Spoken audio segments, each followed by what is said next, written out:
আমরা কোনো জিনিসের প্রয়োজন না হলে যত্ন করা ভুলে যাই, যেখানে সেখানে রেখে দিই। যেহেতু এটার প্রয়োজন নাই, কিন্তু এমন একটা সময় প্রয়োজন হয়ে পড়ে, তখন দেখা যায় জিনিসটা নষ্ট হয়ে গেছে। যাই হোক, আমার হাজব্যান্ড যে আমাদের কুকারটা, পুরোনো কুকারটা, এটা কিন্তু দুবাই থেকে আনা হয়েছিল।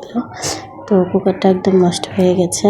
তো গ্যাস যেহেতু নাই কোথাও, 2-3 দিন যাবৎ খাবার অনেক কষ্ট হচ্ছে, বাইরে থেকে এটা সেটা কিনে খাওয়া হচ্ছে। তো আপনার ভাইয়া বাইরে খাওয়াটা একদম পছন্দ করে না বেশি একটা, না পারতে খাই না। তো কালকে সারাদিন প্রায় না খেয়েছিল, মানে ভাত খায়নি, হাবিজাবি খেয়েছে।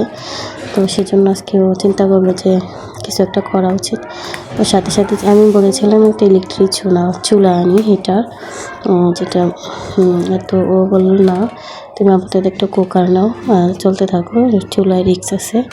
যেহেতু বাড়িতে আমাদের গ্যাস আছে, ভবিষ্যতে বাড়িতে গেলে এখন গ্যাসে চলবে, আপাতত এটা দিয়ে চলতে থাকে। দেখা যাক, ও মানে কিছুতেই চায়নি যে আমি ইলেকট্রিক চুলা নেই, কারণ আমি চাইছিলাম যে ইলেকট্রিক চুলাটাই নেই। তো এই হচ্ছে আমাদের আজকে কুকারটা হয়েছে। তো খুলে আবার সুন্দর মতো দেখা দিচ্ছে। আমাদের কুকার আগেরটা কিন্তু বাইরে ছিল, রান্না করে প্লাগটা লাগিয়ে রাখতাম, সারাদিন প্রায় ভাত গরম থাকতো। আর ভাত এইসব কুকারের ভাত রান্না করলে যেরকম পরে ভাতটা একটু শক্ত হয়ে যায়, ওই কুকারের ভাতটা এরকম হতো না, প্লাগটা লাগাই দিলে আবার গরম হয়ে যেত। বাইরের কুকার আসলে একটু অন্যরকমের ছিল, এগুলো তেমন একটা ভালো হয় না। তারপর ঠেকার কাজ চলতেই হবে, কারণ আমার শাশুড়ি আমার একটা আছে, আমার ননদের আছে, সেগুলো আমাদের রান্নাগুলো আমি দেখি যে আগের দিনে ভাত মার না গেলে যেভাবে ভাত রান্না করলে একটু ভাতটা গরম ভালোই লাগে খেতে, ঠান্ডা হলে যেন কেমন লাগে। যাই হোক, ছোটোখাটো শখগুলো পূরণ করার চেষ্টা করি আমি, কিছু বলে না করে না, এটাই আমার কাছে অনেক কিছু। কারোর কাছে কিছুই না, কিন্তু আমার কাছে সামান্য জিনিসটাই অনেক কিছু।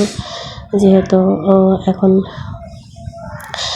প্রবাসী, মানে বাংলাদেশে এসে এখন তেমন আহামরি কিছু করতে পারছে না, যেটা যতটুকু করতেছে সেটা দিয়ে আমরা কোনো রকম চলি।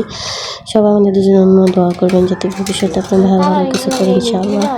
আর এই হচ্ছে, ও প্লাগটা লাগাইটাকে চেক করে দিল, আলহামদুলিল্লাহ। আজকে ইনশাআল্লাহ আমরা এটার মধ্যেই রান্না করে খেলাম, মানে ভাত, আর যেহেতু 2টা ডিম ছিল, একটার মধ্যে মুরগির মাংস বোনা করছি, একটার মধ্যে ভাত রান্না করছি, আলহামদুলিল্লাহ।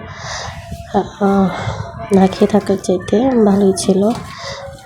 তো খাবারটা শেষ করে আপনার ভাই যে একটা কাঁঠাল নিয়ে আসছে সাথে করে, পরশুদিন একটা কাঁঠাল নিয়ে আসছিলো, কাঁঠালটা ভেঙে বেশি একটা ভিডিও দিয়েছিলাম, খুবই মজা হয়েছিল। সে সেম কাঁঠালই একটা নিয়ে আসছে, মনে হচ্ছে একই গাছের একই স্বাদ।